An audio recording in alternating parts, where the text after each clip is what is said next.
नमस्कार, first India news के इस खास बुलेटिन में आपका स्वागत है। मैं हूं विजय त्रिवेदी और मेरी सहयोगी प्रगति पंत। अंतर्राष्ट्रीय महिला दिवस पर आज दिन भर हमने महिलाओं से जुड़े मुद्दों पर कार्यक्रम और खबरें प्रसारित की।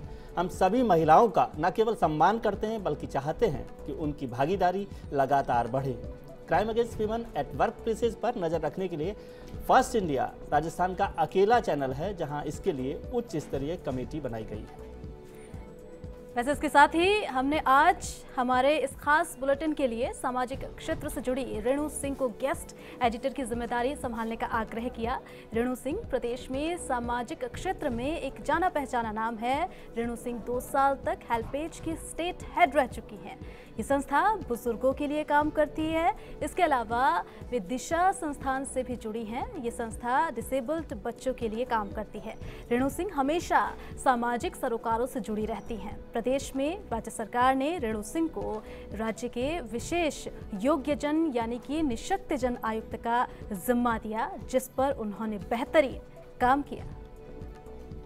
रेणु सिंह ने आज फर्स्ट इंडिया न्यूज के स्टूडियो पहुंचकर हमारे न्यूज रूम सहयोगियों के साथ सलाह मशवरा किया और हेडलाइंस के साथ साथ इस बुलेटिन में जाने वाली स्टोरीज पर भी संपादकीय निर्णय किया। राजस्थान में किसी न्यूज चैनल पर गेस्ट एडिटर की नज़र से बुलेटिन बनाने का यह पहला कार्यक्रम है। इस कार्यक्रम में हमारे साथ खास मेहमान हैं ऋतु दत्त, जो सामाजिक कार्यकर्ता हैं, आपने एजुकेशन फील्ड में विशेष काम किया है, और लीला बोडिया, एंटरप्रेन्योर, जिनका ब्लू पॉटरी की वजह से पूरी दुनिया भर में बड़ा नाम है। आप सबका बहुत बहुत स्वागत है इस खास कार्यक्रम में। चलिए, तो जो खबरें और जो सुबह से शाम तक अभी तक की हेडलाइंस थी, उनमें से कौन कौन सी खबरें जो हमारी खास जो मेहमान हैं उनके द्वारा चुनी गई हैं, उन खबरों की हम शुरुआत करने वाले हैं। पहली खबर, आज अंतर्राष्ट्रीय महिला दिवस है। इस मौके पर देश भर में कई कार्यक्रम आयोजित किए गए और राजस्थान में भी महिलाओं के प्रोत्साहन के लिए कई कार्यक्रम इस दौरान आयोजित हुए हैं। वहीं दिल्ली की अगर बात करें तो यहाँ राष्ट्रपति भवन में राष्ट्रपति प्रणब मुखर्जी ने विभिन्न क्षेत्रों में उल्लेखनीय कार्य करने वाली महिलाओं को सम्मानित किया और देश की महिलाओं को बधाई दी।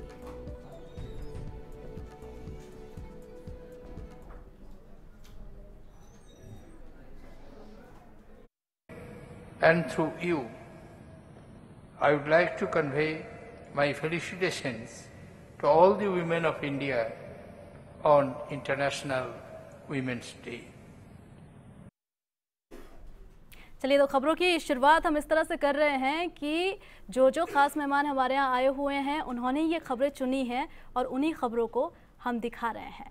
विजय जी, जिस तरह से हम देख पा रहे हैं कि आज महिला दिवस है, अंतर्राष्ट्रीय महिला दिवस पूरे जोशो खरोश के साथ मनाया जा रहा है। हमने खुद आज ऑफिस में काफ़ी अच्छी तरह से सेलिब्रेट किया और ख़ास मेहमान हमारे साथ जो हैं उन्होंने ही खबरें सेलेक्ट की हैं कि क्या कुछ चलने वाला है आज। तो साफ तौर पर ये तो बनता ही था कि पहली खबर अंतर्राष्ट्रीय महिला दिवस की ही हो। जी रेणु जी, आपका बहुत बहुत स्वागत है इस खास कार्यक्रम में, और आपने जो हमारी मदद की इस बुलेटिन को बनाने में उसके लिए भी मैं आपका शुक्रिया अदा करता हूं। पहली चर्चा हम करेंगे कि हमने फर्स्ट हेडलाइन जब बनाई है, हमारे आउटपुट जो प्रोड्यूसर हैं, बुलेटिन प्रोड्यूसर हैं, उन्होंने चर्चा की, आपके साथ भी चर्चा की, और आपने पहली खबर जो है, देश भर में बहुत सारी एक्टिविटीज़ आज हो रही हैं, उसके बाद भी आपने महिला दिवस को ही पहली हेडलाइन चुनने का फैसला किया, क्यों? जी, जाहिर है आज अंतर्राष्ट्रीय महिला दिवस है और अभी जैसे हमने देखा कि राष्ट्रपति भवन में भी महिलाओं को पुरस्कृत किया गया है। एक्चुअली महिलाओं का तो हर दिन है, महिलाएं जीवन का जो एक बहुत ज़रूरी, नहायत ज़रूरी अंग है, हर दिन है, लेकिन ये एक मौका होता है जब उनके ऊपर फोकस किया जाता है, चाहे उनकी उपलब्धियां हैं, चाहे उनकी परेशानियां हैं, दुश्वारियां हैं, उनकी स्ट्रगल्स हैं। So I think it's a good idea, एक ऐसा एक दिन है जिस पर हम चीज़ों पर विचार कर सकते हैं। लीला जी, जैसा रेणु जी कह रही हैं कि महिलाओं को तो हर दिन है और महिलाओं को हम सलाम करते हैं, हर दिन सलाम करते हैं, लेकिन आप जैसी महिलाएं कम हैं जो जिसके लिए ज़बरदस्ती जो ना भी चाहते हैं उनको सलाम करना पड़ता है। तो ये जो ताकत है, जो महारत है, वो कैसे हासिल होती है? मैं चाहता हूँ कि हिंदुस्तान की हर औरत को, हर लड़की को ये ताकत मिल सके। नहीं, मैं मानती हूँ, पर जो शब्द आपने काम में लिया कि जबरदस्ती, मतलब बहुत तो सारे लोगों को एक मुझे व्यवस्था जो हमारी व्यवस्था है, जी हाँ, एक मेल डोमिनेटेड सोसाइटी है, उसमें महिलाओं को जो है ना बहुत इच्छा से सलाम नहीं करते बहुत सारे लोग। बिल्कुल बिल्कुल, इसीलिए मैं ये शब्द पूछना चाह रही थी। देखिए, शुरू से देखते आ रहे हैं, दुर्गा और सरस्वती को पूछते आ रहे थे। आज क्या कारण है कि महिला दिवस मनाना पड़ रहा है? क्यों नहीं पुरुष दिवस मनाते हम? क्यों मनाना पड़ रहा है? क्योंकि समाज धीरे धीरे इतना बदलता जा रहा है, इतना बदलता जा रहा है कि हमें अपने आप को आगे आने के लिए और लोगों को मजबूर करना पड़ता है कि देखिए हम हैं कुछ, हम कुछ हैं। घर चलता है हमसे, देश चलता है हमसे, हमसे बच्चे आगे बढ़ रहे हैं, फिर भी हमें आज महिला दिवस मनाना पड़ता है, ये बताना पड़ रहा है कि हमारी शक्ति है जी। तो बहुत अच्छा लग रहा है। रितु जी, आपका भी बहुत स्वागत है। आप सामाजिक क्षेत्र में काम कर रही हैं, एजुकेशन में काम कर रही हैं। महिलाओं के लिए सबसे जो कमज़ोर क्षेत्र है वो एजुकेशन ही है, क्योंकि यदि लड़कियों को ठीक से पढ़ाई मिल जाती तो ये स्थिति नहीं आती है। अभी भी हमारे यहाँ पर जो एजुकेशन का लेवल है, लिटरेसी रेट है, वो कम है। किस तरह की दिक्कत आपको महसूस होती है, या जो आपने काम किया उसका क्या एक्सपीरियंस रहा? महिलाओं की चेतना उनको स्वयं ही जागृत करनी पड़ेगी, ये तो आपको मानना ही पड़ेगा, और उसमें कोई कुछ कर नहीं सकता, महिलाएं खुद ही कर सकती हैं, क्योंकि वो ही अपने आप आगे हैं। और परिवार एक ऐसी कड़ी है जिससे इनको जुड़ के रहना है, बांधने का काम एक महिला ही करती है। और जैसे जैसे जहाँ हम राइट्स की बात कर रहे हैं, तो क्या ये सोचने वाला बिंदु है, क्या कहीं परिवार उससे वंचित हो रहा है? यहाँ पे हम ज़रूर डिस्कस करना चाहेंगे। और जहाँ आप एजुकेशन की बात कर रहे हैं, हमारे कई सरकारी और हर क्षेत्र उसमें महिलाओं को काफ़ी बेनिफिट दिया जा रहा है। और आरटीई के दौरान हमने देखा स्कूल्स में स्पेशली महिलाएं, बच्चे, लड़कियों का एडमिशन काफ़ी ज़्यादा मात्रा में है, हुआ है। रेणु जी, जैसे रितु जी ने एक बहुत अच्छी बात कही कि महिलाओं को परिवार से वंचित होने की बात हमेशा आती है। जब भी काम करने की बात आती है तो आप कहते हैं कि फैमिली इग्नोर हो रही है। ये बहुत महत्वपूर्ण सवाल है जी, या महिलाओं को रोकने की कोशिश का एक सवाल है? एक्चुअली दुधारी तलवार है, मैं ऐसा कहना चाहूँगी, क्योंकि जैसे जैसे हालात बदल रहे हैं तो महिलाओं को घर से निकलना पड़ रहा है, उनको कमाना पड़ रहा है, लोगों की एस्पिरेशंस बड़ी हो गई हैं, इतना सारे ओपनिंग्स भी मिल रही है उन लोगों को। लेकिन इसमें ये ज़रूरी है कि जैसे महिला और पुरुष, एक एग्जाम्पल लेते हैं, दोनों घर में पति पत्नी दोनों कमाते हैं, बाहर चले गए, वापस आने के बाद पति कुर्सी पे बैठ के कहता है मेरे लिए चाय लेके आ जाओ, एंड हमें पुरुषों से शिकायत नहीं है। और जब भी हम विमेन लिबरेशन की बात करते हैं तो उसमें ये टिंज नहीं होना चाहिए कि पुरुषों से कोई स्ट्रगल है इसका, लेकिन चूंकि सब जुड़े हुए हैं उससे उनकी स्थिति जो है वो क्लियर होती है। तो महिलाओं को बाहर काम जाने में, काम करने में और घर की जिम्मेदारियां संभालने में काफ़ी सहूलियत हो जाए अगर पुरुष उसमें बराबर का कंट्रीब्यूट करें। आपको ऐसा एक्सपीरियंस है कि पुरुष बराबर कंट्रीब्यूट करते हैं? जी हाँ, बिल्कुल। और मैं तो अपने जो भी कुछ कर पाई हूँ श्रेय अपने परिवार वालों को और लोगों को, और शायद इसी वजह से, क्योंकि बहुत इक्वली हमने अपने आप के काम बांट रखे हैं, और शायद यही कारण है कि मैं जो भी थोड़ा बहुत काम कर पाई हूँ उसका मेन रीज़न यही है, जो कि अभी रेणु जी ने कहा कि उदाहरण है कि जी हाँ, आमतौर पर ऐसा नहीं होता ना, आमतौर पर ऐसा होता जी नहीं। ये कई तरीके से होता है। गाँव में भी है, जैसे खेतों में साथ साथ काम करते हैं, बराबर काम कर बल्कि शहरों की ज़्यादा बड़ी परेशानी है। शहरों में परेशानी जहाँ इंडिविजुअल न्यूक्लियर फैमिलीज हो गई हैं और डिस्टेंसेस काम के प्रेशर के हिसाब से हम मान लें, पर हाँ, हम इससे इनकार नहीं कर सकते कि अभी भी कुछ जो घर के काम हैं वो महिलाओं के ऊपर आते हैं। और मैं ये मानती हूँ कि लिविंग स्किल्स जो हैं, जो बच्चों को value system, living skills, conventional system को ब्रेक करने की जरूरत नहीं है, आप ऐसे कह रहे हैं? कन्वेंशनल सिस्टम को ब्रेक करने की ज़रूरत नहीं है, उसके साथ मिलके, क्योंकि वो ब्रेक होने से जो इंडिविजुअलिस्टिक नेचर बनता जा रहा है सोसाइटी का, वो शायद हमें कहीं नुकसान न पहुंचाए। जी प्रगति, आज जयपुर में राज्यपाल ने एक खास कार्यक्रम किया। बिल्कुल बिल्कुल विजय जी, मैं वही बताना चाह रही थी, जैसा कि आपने भी कहा कि अंतर्राष्ट्रीय महिला दिवस है, तो पहली जो हेडलाइन थी या पहली खबर उसी से जुड़ी होनी चाहिए थी। और जैसा कि लीला जी कह भी रही थी कि ये सवाल भी उठता है कहीं ना कहीं कि पुरुष दिवस क्यों नहीं मनाया जाता। आज जिस तरह से हमने सेलिब्रेट किया है विजय जी इस ओकेजन को, इसके बाद ये सवाल गलियारों में अंदर खाने गूंज रहे हैं। और वैसे हमने राष्ट्रपति भवन की बात करी, तो ऐसे में राजभवन की बात करना भी ज़रूरी हो जाता है। राजभवन में आज क्या कुछ हुआ, यहाँ भी सांस्कृतिक कार्यक्रम मनाए गए। प्रदेश की रंग बिरंगी संस्कृति की सजीव झांकी देखने को मिली। जवाहर कला केंद्र के कलाकारों ने पारंपरिक गीत और संगीत की आकर्षक प्रस्तुतियां देकर महिला दिवस के कार्यक्रम में यहाँ चार चांद लगाए। महिला दिवस के मौके पर राजभवन में राज्यपाल मार्गरेट आल्वा ने विभिन्न क्षेत्र की महिलाओं के साथ मिलने का कार्यक्रम रखा था। राजभवन में देर शाम तक राजस्थान के परंपरागत गीत गूंजते रहे। महिला सशक्तिकरण के साथ साथ राजस्थान की रंग बिरंगी संस्कृति की सजीव छटा यहाँ देखने को मिली। उदाहरण क्या हो सकता है, यहाँ जो दोनों पॉलिटिकल हेड्स हैं हमारे, राज्यपाल जो हैं मार्गरेट अलवा, जिनका कार्यक्रम हम राजभवन का देख रहे थे, मुख्यमंत्री जी जो हैं वसुंधरा राजे। देखते हैं पहले कि राज्यपाल जी कुछ कह रही हैं मार्गरेट अलवा। I have fought many battles. I have lost and I have won. But I have no regrets. I have believed that leadership is all about standing up for what you believe in. हाँ बोलना बहुत आसान है, ना बोलना मुश्किल है. But there are times when you have to say no and there are times when you have to say yes. And that's what life has taught me.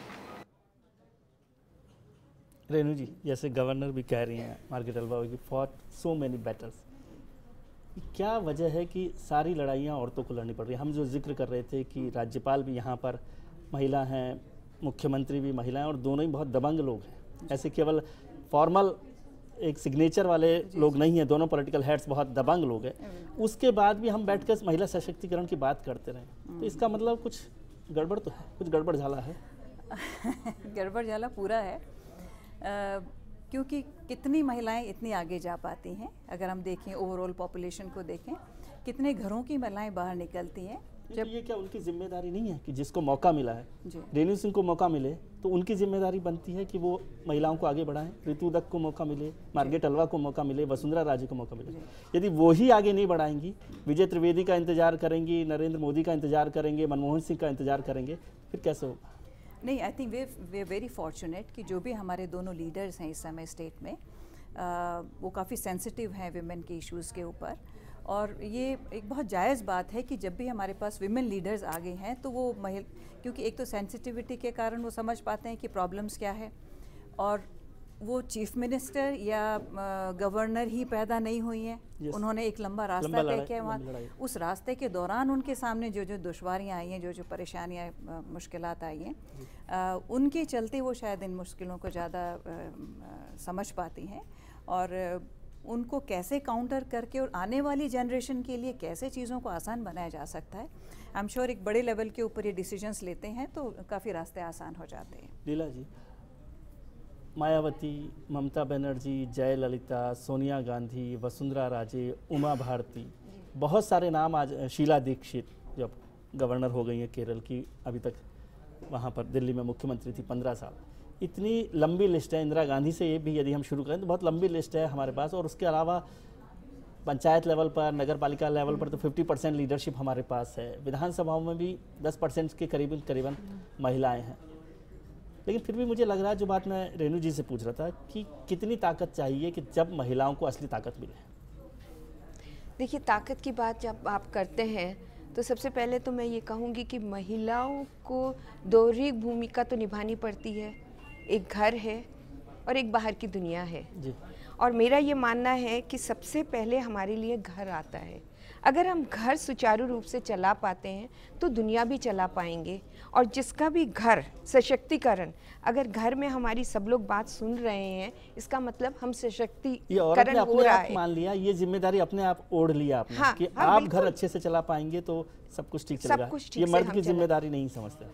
सवाल ये नहीं उठता है, आप बिल्कुल मेरी बात को मतलब समझ पा रहे हैं। सवाल ये नहीं उठता है कि पर अगर हम ठीक से चला पा रहे हैं तो क्यों चला पा रहे हैं? क्योंकि दोनों में तालमेल करना। यहाँ मैं ये कहना चाहूँगी कि दोनों में तालमेल है, तभी घर ठीक से चल रहा है। और जब घर ठीक से चल रहा है तो महिला आगे आ ही रही है। पर उससे भी पहले मेरा ये मानना है, शायद आप ना माने या ना माने, कि हमारा पहला कर्तव्य घर, उसके बाद दूसरी दुनिया आती है। जैसे कि लल्ला कोई खिलौना जो पावे, 2-4 दिन तो खेले फिर भूल जावे, रो भी ना पावे ऐसी गुड़िया ना की जो अगले जन्म मोहे, बिटिया ना की जो अगले जन्म मोहे।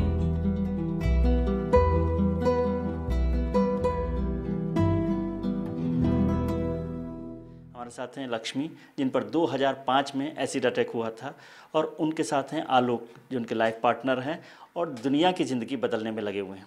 लक्ष्मी, क्या लग रहा है आज आपको कि एक ज़माना था कि आप खुद अपने लिए लड़ रही थी, आज दूसरों के लिए लड़ रहे हैं? जी, काफ़ी खुशी मिल रही है इस बात की, और ये भी बात है कि कभी मैं मतलब उस तरीके से निकल नहीं पा रही थी, लेकिन जो मेरे अंदर करने की इच्छा थी वो मैं बिल्कुल भी नहीं कर पा रही थी। बट लेकिन आज मुझे एक ऐसा सपोर्ट सेंटर मिल गया कि जिसके थ्रू, और जिसे मैं मेरे लाइफ पार्टनर जो आलोक जी मिले, और इनके थ्रू मतलब जो मैं अंदर से करना चाहती हूँ वो मैं कर रही हूँ। आलोक जी, ये बहुत बड़ा फैसला है, बहादुरी का फैसला है, कैसे लिया आपने? बहुत सिंपली ही, मतलब मुझे भी लक्ष्मी से दिल से प्यार हो गया, मतलब काम करते करते ही साथ में, और फिर लक्ष्मी से भी प्यार के लिए सबसे जरूरी खूबसूरत चेहरा मानते हैं लोग। नहीं सर, हमारे साथ कभी नहीं रहा नहीं है, मतलब मुझे ऐसा मतलब अभी भी लक्ष्मी का चेहरा मेरे लिए, मुझे यही बहुत सुंदर लगता है। मतलब लक्ष्मी ने कल एक कविता भी लिखी है कि इन्हें अपने इस चेहरे से प्यार है, तो मैं भी इनसे यही कहता हूँ कि मुझे तुम्हारे इस चेहरे से प्यार है, क्योंकि मतलब मुझे वो चेहरा ही बहुत पसंद है। और लक्ष्मी ने जो सरवाइव किया है, और उसके बाद जो लक्ष्मी के अंदर जितना, मतलब इसके बाद भी जितना अलाइव है, मतलब मैं उतना अलाइव नहीं हूँ, तो जितना अलाइव हैं, जितना अंदर से जिंदा है, उसी चीज़। चलिए, तो हमारी खास पेशकश ब्रेक के बाद भी जारी है, और जैसा कि हमने बताया अपने दर्शकों को कि आज का जो ये बुलेटिन है अपने आप में ख़ास क्यों है। ख़ास इसलिए है क्योंकि पहले तो आज अंतर्राष्ट्रीय महिला दिवस है, और साथ ही हमारे साथ जो मेहमान जुड़े हुए हैं वो अपना एक मुकाम हासिल कर चुके हैं। और आपको ये भी हम बता दें कि जो भी खबरें हम पढ़ रहे हैं, यहाँ तक कि जो हेडलाइंस भी थी बुलेटिन की, वो भी उन्हीं के द्वारा डिसाइड की गई है। अब अगली जो खबर है जो कि हमारे खास मेहमानों ने चुनी थी, वो ये थी कि गुजरात के मुख्यमंत्री और बीजेपी की पीएम उम्मीदवार नरेंद्र मोदी ने महिला दिवस पर महिलाओं के साथ चाय पर चर्चा की। मोदी ने 1500 जगहों पर एक साथ महिलाओं को संबोधित किया। महिलाओं से सीधा संवाद करते हुए मोदी ने कहा कि महिलाओं में देश बदलने की ताकत है। साथ ही मोदी ने महिलाओं के सवालों का जवाब भी दिया। मोदी ने महिलाओं के साथ हो रहे भेदभाव, महिला शिक्षा को मिशन बनाना, महिलाओं को कानूनी व्यवस्था में आना, एनसीसी में 50% की भागीदारी और जेल में जो महिला कैदी हैं उनकी शिक्षा को आगे बढ़ाने समेत महिलाओं से जुड़े तमाम मुद्दों पर अपने सुझाव भी दिए। अगर एक बार देश की महिलाएं ठान ले कि भारत का भाग्य हम निर्धारित करेंगे, तो मैं नहीं मानता हूं हिंदुस्तान की कोई वोट बैंक काम कर सकती है। सारी वोट बैंक अपने आप खत्म हो जाएगी, इतनी ताकत महिलाओं में है। एक छोटा सा काम हर कोई करे, लेकिन महिलाएं विशेष रूप से करें। कल 9 मार्च को भारत के चुनाव आयोग ने एक दिन पूरे देश में वोटर रजिस्ट्रेशन के लिए विशेष प्रावधान रखा है। रिद्धू जी, जैसे नरेंद्र मोदी कह रहे थे, जो पहले हमने दिखाया था वो उस पर जिक्र करूंगा, लेकिन अभी नरेंद्र मोदी की बात हो रही थी। उन्होंने कहा कि महिलाएं देश को बदलने की ताकत रखती है, लेकिन वो वोट बैंक नहीं है। 50% आबादी यदि वोट बैंक नहीं है, उसका सबसे बड़ा उदाहरण यह है कि पिछले 20 साल में महिला आरक्षण बिल पास नहीं हो पाया, और जो सरकार बार बार कंसेंसस की बात करती रही कि सब में समझ हो जाएगी, सब में सहमति बन जाएगी, उसने बहुत भगदड़ में बहुत सारे बिल जो उनको पास कराने थे वो करवा पाए। क्या वजह है कि 50% आबादी एक वोट बैंक की तरह से राजनेताओं को नहीं लगती? देखिए, इनको लगता है शायद महिलाओं का वैसे वोट बैंक काफ़ी स्ट्रॉन्ग है और उनका अपना मत है, लेकिन महिलाओं को बाहर निकल के वोट करने की क्या इतनी उनके पास आज़ादी है? क्या अभी भी वो इतना बाहर आके कर पा रही हैं? मेरे ख्याल से ये एक कारण हो सकता है कि वो ऐसा नहीं सोचते। पर महिलाएं चाहें, जैसा कि उन्होंने कहा, तो पूरा देश को जो भी राजनीतिक वो फेस है उसको बदल सकते हैं और काफ़ी पावर रखते हैं। जी रेणु जी, पिछले दिनों में हमारे यहाँ जो इलेक्शन कमीशन के ऑफिसर्स हैं उनसे बात कर रहा था। उन्होंने मुझे बताया कि पिछले दिनों में, पिछले कुछ साल में राजस्थान में महिलाओं का जो परसेंटेज है बढ़ा है वोट देने में। मैंने उनसे एक सीधा सा सवाल पूछा था जिसका जवाब मैं आपसे चाहता हूँ, उन्होंने नहीं दिया, कि महिलाओं का वोटिंग परसेंटेज बढ़ा, लेकिन क्या उनके फैसला करने का भी परसेंटेज बढ़ा है? राजस्थान में महिलाएं परिवार के हिसाब से वोट डालती हैं।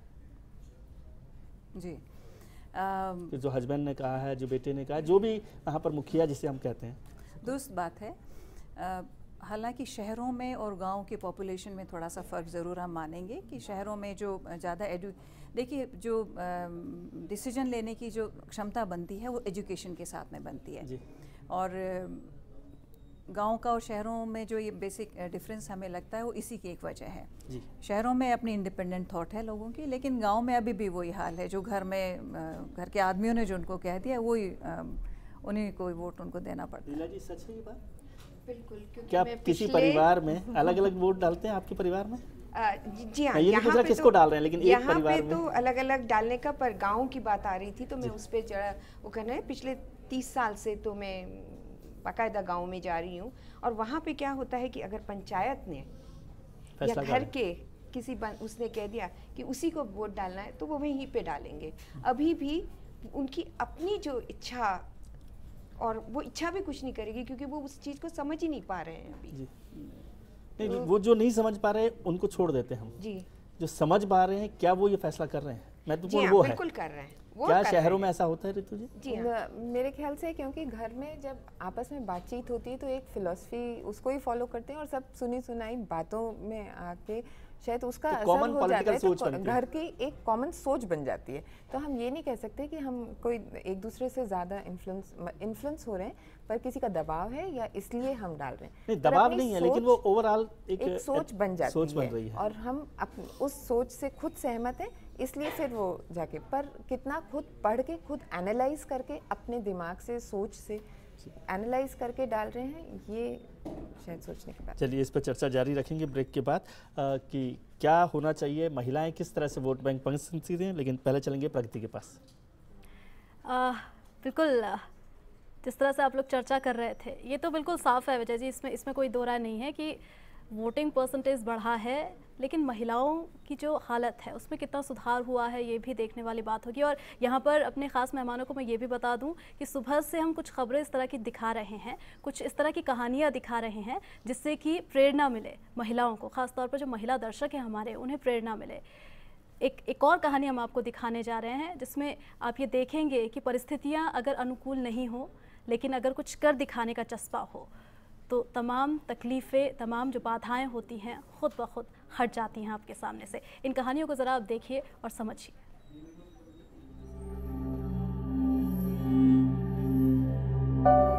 ऐसी ज़िंदगी जिसमें सिर पर मैले की टोकरी हो, ऐसी ज़िंदगी को कोई नहीं जीना चाहता, लेकिन ये जीती थी, मजबूरी जो थी इनकी।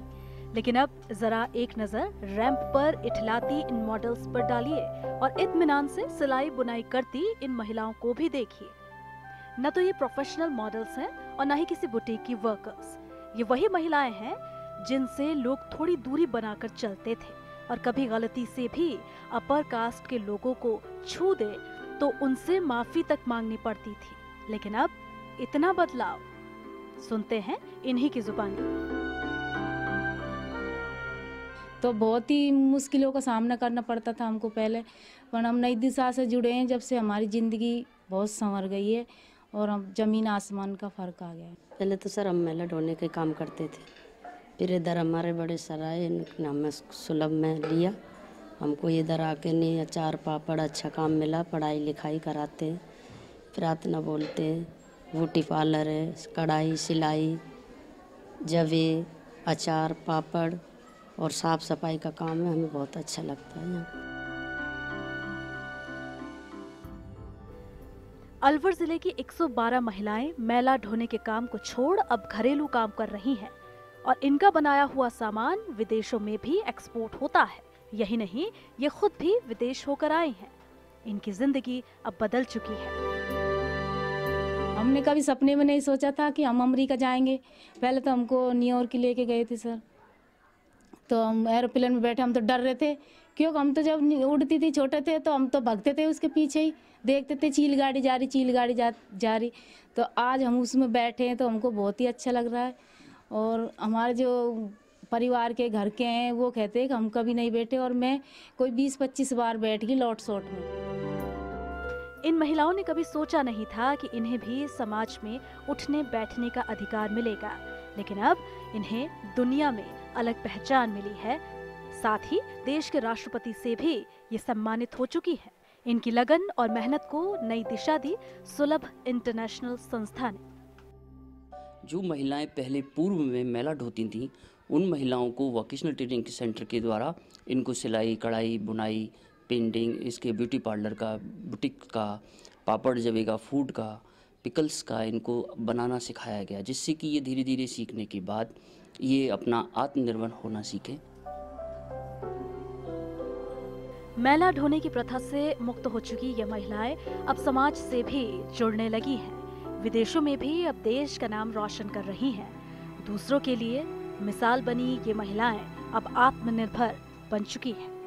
अलवर से फर्स्ट इंडिया के लिए राजेंद्र प्रसाद की रिपोर्ट।